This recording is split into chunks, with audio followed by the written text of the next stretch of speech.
que halage mun ko phala kwara posibla kono ade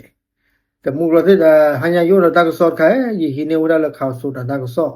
ba khaw da la ta posa mu o da to ga no amile no angun ta posa ga ni o da ni phodi la no a wai ta ko sot khai ne ye lo po thwe la kho thi li la ba kha la ta posa mu ga ni ta lo ma ni no a wan lo ma wada la de ni de pa ha kuon do du do thyaดอตาก็สอนเตวดาเลตาตนิญาเนว่าที่เกี่ยวลิเนาะอเวดาซีวดาเลว่าคู่ข้อที่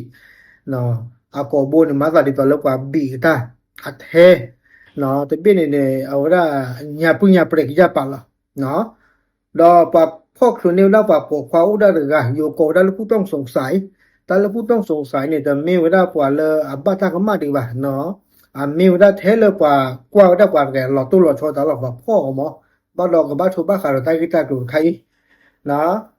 ดอกเปิดก้อนฟิโดซิกว่าลิบาชาธนากิฮานี่เดอเวเตอโลดานอตที่ดิบาเนาะ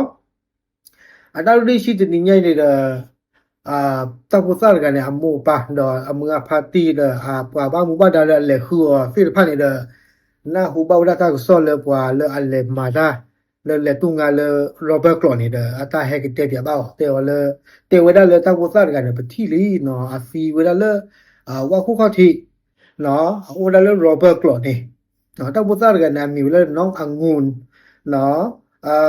อาตาซีจะตอนี่เดออุดคอลว่าลวดาซาตะปุตาบาลอตอละโกละเจ้าพ่อเขาใหญ่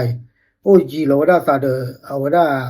กะแกลมือนี่เดออเมคิกิยาเนาะหมดบ่ซิสืบเนื่องจากเมื่อวันที่30พฤษภาคมสมาหรือน้ององุ่นเนาะอายุ7ขวบได้หายตัวออกจากบ้านพักในพื้นที่บ้านทิคร่งหมู่ 4 ตำบลปรังเผนสังขละบุรีจังหวัดกาญจนบุรีเนาะแพลาท่อซอซชินเดต้าก็ซ่อนผับพาทว่าได้เลยโพซ่าและเมวด้านน้ององุ่นตะไกเดอาเวหล่อเมาได้ละเดเนาะแล้วตาล่อนเนี่ยก็ว่าได้บ้านทิคร่งหมู่ 4 ตำบลปรังเผนสังขละบุรีและกาญจนบุรีก็ป่ะเนาะแพลอหล่อมาเนี่ยเอาว่าได้อมัวป้าดออมึงพาตีดอปว่าเลอุลตบวุเซพานี่เดอาตาลูฮูยาเนาะวิลนี่เดมวดาปว่าบ้าหมู่บ้านดาเซพาแฮนนี่ล่ะฮูเจเนาะโอดามดาจิล่ะเจ้าหน้าที่มูลนิธิพิทักษ์การเนาะเจ้าหน้าที่ตำรวจเนาะเปิดก็เจ้าหน้าที่ทหารหน่วยเฉพาะกิจบ้าคาเลสูตะกะปาตชดสืบขกชดอสืบปัวสืบพาเลเขาแหลมดอฝ่ายปกครองตาลฝ่ายปกครองแล้วก็เมวดาปว่าละบ้าหมู่บ้านดาเลตบวุเซพานี่เนาะปาคูดอซาหาคูดาตาบุซาไกนี่ดอกาดบานี่เดปาคูดาดอปาเลหาคูดาเลทิกลาทิพะและเฮวดาเลมูลนิธิพิทักษ์การดอตากเรรูเลเมวดาใจถึงใจคนไทยไม่ทิ้งกันปาซิพะนี่เดซินาคูดาเลทิกลาขอบเลปาโชโมดาเมตาบุซากันแม่หลอกเลทิกลาขวามีเมียแม่หาพลอเลบกาบุว่าตาโคดาดอสุเนนอพาลอซาเนาะตุนหาคูดา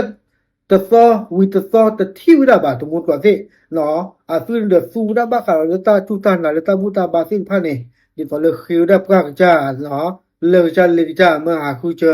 เนาะตะนอนนี่เดอยู่เตวดาเลภาวนาเนาะภาวนาเนี่ยคีญะเนาะคือบาชื่อพระเนาะดิฟอเลตาลอโลลอลาซิพาเนี่ยก็แก่ทอซะเนาะตุดาเลเอาวดาตาตะนิญาเลกว่าเลอะเลตุงาวดาเลโรเบิร์ตคลอซิพานี่เดเลที่วดาเนาะตาพุซาไกเลเมวดาน้ององุ่นนี่เอาวซีวดาเลว่าคู่ข้อที่เลโรเบิร์ตคลอเนาะมีเมเลเปิดก็พลตำรวจเอกสันติพิทักษ์กุลผู้กับสภ.สังขละบุรีเนาะดอกป่าบ้านหมู่บ้านดาดอกกะซิสระซิพานี่เดติเลป่าที่พุซาจูจานี่บรอนี่เดป่าเมื่อสุเลนี่ลอกว่าที่ขอลอเนาะบ้านเลความแม่พุซาไกแม่อาซีจาเลมิโอเลเนาะไม่ว่ามาซีก็ไม่อาจจะซีอ่ะจันหมอเนาะดอตาก็ซ้อนเตก็ดอกแล้วโดยพบว่าศพน้ององุ่นอยู่ในสภาพขึ้นอืดส่งกลิ่นเหม็นคลุ้งไปทั่วบริเวณเนาะแล้วปาเลที่อตบลอใหญ่นี่ตาบ่ซาไกบ่ชั่วซีบุซอลีเนาะตาก็ซ้อนเตแล้วเนอุทลีเลยเนาะเนอุทลีตาบ่ซาไกปาเลที่อนี่ดาเวสอวดาชิกาฟูกูวดาแทนี่เดอโกบ่อาเทนเป็นนี่มาซาดิฟอลอัญญาดูมุกว่าสิอยู่เตวดามีรอยฉีกขาดเนาะ ดอกเบื้องต้นพบว่าที่ลำคอของน้ององุ่นมีร่องรอยดำคล้ำคล้ายถูกบีบคอเนาะแต่ก็ส่วนแต่ก็ดอกได้เลยแต่ผู้สร้างเนี่ยก็บ่รู้เนี่ยซูๆมออามาซาดิซอลปว่าบีก็บ่เนี่ยตะคือแล้วฟีบาเนี่ยเนาะซึ่งเจ้าหน้าที่กำลังทำการพิสูจน์เบื้องต้นหลังจากนั้นจะส่งไปพิสูจน์เพื่อหาสาเหตุที่แท้จริงอีกครั้งเนาะดอกแต่ก็ส่วนแต่ก็ดอกได้เลยปว่าบ้านหมู่บ้านดาซินไผเนี่ยเรียนอยู่หรอกว่าละตะบลอใหญ่นี่ตะวีหมู่น้อยดิบาเนาะกับบ้านเลเชวแล้วถ้าชาฮิดิเนาะกับบ้านเลมากว่าลอที่ลอเชวแล้วตะบลอกดอดีเนาะดิเลยกะป่าบ้านหมู่บ้านดาเลเมรับตะก็สังขบุรีเนี่ยพ่อครูเนี่ยว่าป่าปกฟ้าโอดากานี่โอลุชีเนาะเอาว่าเกี่ยวกับผู้ต้องสงสัยที่ฝิเตนคือนี่ล่ะเนาะเปิดก่อนในบ้านเกษมีสมุอเนาะครอบครัวเลป่าเว้นี่ล้อกะเลเอาไว้กับบ้านชาวบ้านค่ะดอตาคิตากลุคาอีเนาะตาโคซาดอนเนี่ยเปิดก่อนเนี่ยกับบ้าพ่ออุลันเลยเปิดก่อนกับบ้าเกสมีสมุบ้าจำนั้นเกเปิดก่อนเนี่ยเตวได้เลยแค่เนี่ยตาปกฟ้าไกเอาไว้เราเวลานอที่ดิบ่าเลอามาซีดาบุษาไกเนี่ยเนาะเปิดกับบ้าขอกว่าดิตาอาเกผู้ต้องสงสัยดิตาหลอดมุดว่าสิอาจจะไม่เลกว่าเลยอามากับมาตาดิบ่าเนาะตาโคซาดอนเนี่ยตาก็สอนใครดูประชามุลาเลยกว่าอามาซีดาบุษาไกเนี่ยประชามุลาเลยเปิดก็พ่อคลิกๆเนาะอยู่ช่วงนั้นโอ้จากเลยทอดซีอาจจะย่อบามุดว่าสิโพซาโอ้เลยทอดซียก็เกยนี่อาจจะย่อบาเนาะอาก็บาบาตันมีเนาะโอเคเอาไว้ในเมตาก็สอนคือก่อนเลยมือตะหายใหญ่ตาบลึก